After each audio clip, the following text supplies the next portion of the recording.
Hey guys, it's Missy and welcome back to Books and a Baby. So today's video is going to be my July wrap up, so let's go ahead and get started.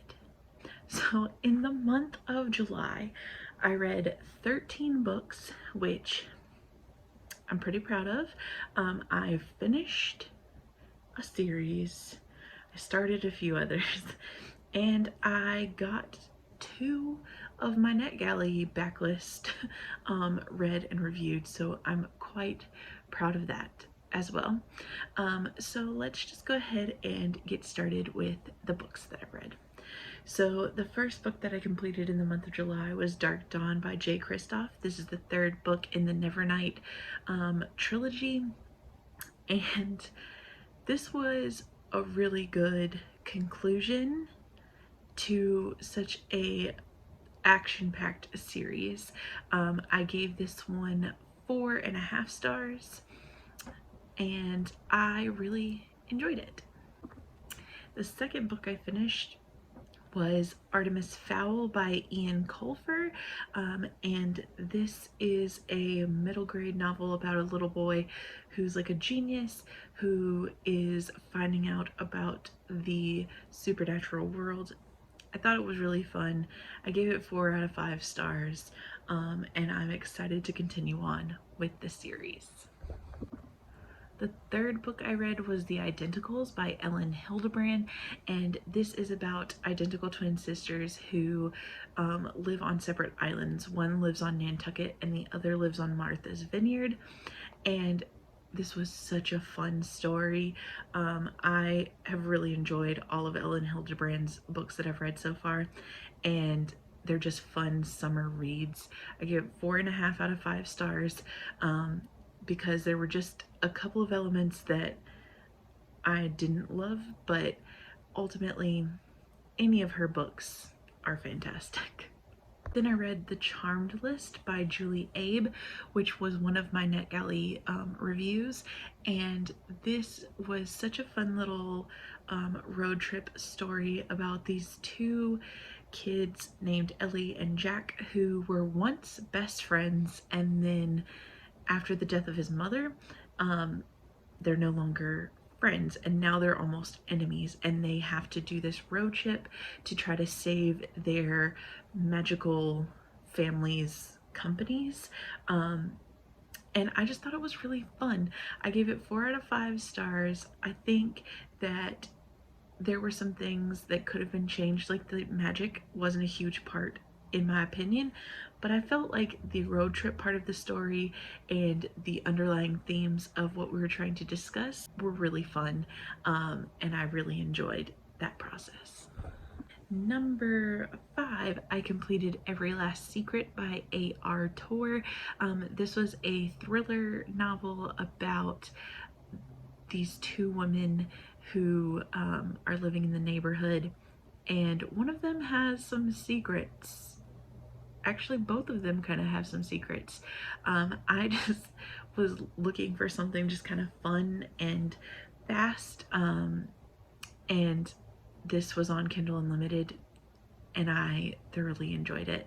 I don't want to give like a whole lot about this story because I think it's one that you just kind of have to go into not knowing a whole lot. It was fun. It was fun. Then we have number 6, which was All the Crooked Saints by Maggie Stiefvater. This one I ended up only giving 3 out of 5 stars to. This is set in like the 60s, and it's about this family who has magic, who can perform these miracles, and it just kind of fell flat to me. I didn't connect with the characters, and it may just be that it felt like it was on the younger side of YA, which is why I probably didn't connect with it, but I've always had like a hard time with Maggie Stiefvater, so I don't know if I will read any more of her books, but I don't think this was a bad book by any means. I just didn't love it. Number 7 is The Trials of Morgan Crow. This is a story about Morgan Crow, who's been seen as this child who causes the bad things that everybody experiences to happen. And on her 12th birthday, she's supposed to die. And I found this story like intriguing, and I would be interested in seeing where the story goes from here. This first book, while I enjoyed it, I do feel like it definitely was not meant for me. And so like my enjoyment was brought down because of the like audience it's targeted for. So I thought that the story was good, but the choices that the character made were very frustrating to me. And I think that's mostly just because she was 12 and I'm almost 33. So I gave it 3.5 stars, but I do plan to continue. Then we move on to number 8, and that was The Last House on the Street by Diane Chamberlain. This is one of my favorite books that I read this month.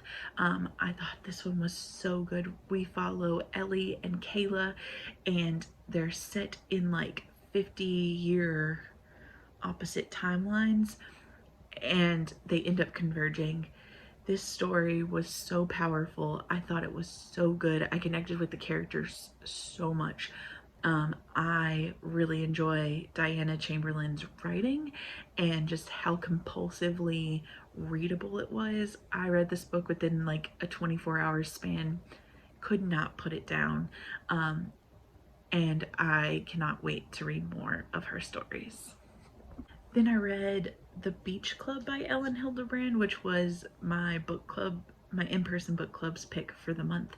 And this one I gave 4 out of 5 stars. This is actually her first novel, and I thought it was really good. There were a few characters that their choices and why they were doing what they were doing just didn't sit well with me, but ultimately it was a fun ride. It's set on this beach resort, and we have a bunch of different characters from all over the place. And it was just a fun ride, a very nice summer read. And again, this is another one that I read like in a day. It was very easy to get through, and I enjoyed my time, so 4 out of 5 stars. Then I read volume 1 of Lore Olympus, and by Rachel Smith, and this is a Hades and Persephone graphic novel that was like, no, it's a webtoon, but anyways, first volume, very fun. The art style is so beautiful, and I just had a fun time reading this. 5 out of 5 stars. Then the next 2 books were the first 2 books in the Mindfuck series by St. Abbey. So that was The Risk and Sidetracked by St. Abbey. And this is a dark romance about a serial killer who is falling for an FBI agent. And while this is definitely an 18+ type story just for the themes that are going on in this, and the graphicness of things, it's a very fun series for me. It's very different, and I'm enjoying it. So I plan to continue on with this series over the next month. And the final book that I read this month was Book Lovers by Emily Henry. And this is about our main characters who both work in the publishing industry, and they meet up one day for a meeting and it doesn't go well. And then a couple of years later, I think it is, that they end up meeting back up. The names of our characters are, Nora and Charlie, and they're very much cut from the same cloth, and just seeing their banter and how they work together and how they made things work just was so much fun. Also, I really love the sister dynamic between Nora and Libby. I like a good sister dynamic, and I thought this book was really fun. So 5 out of 5 stars. So that is it for my July wrap up. If you liked this video, please give it a big thumbs up. It really does help my channel. And if you liked this video, please think about subscribing and hitting that bell notification so you can see when I post new videos. As this is the month of August, I will be trying to post a video every day this month.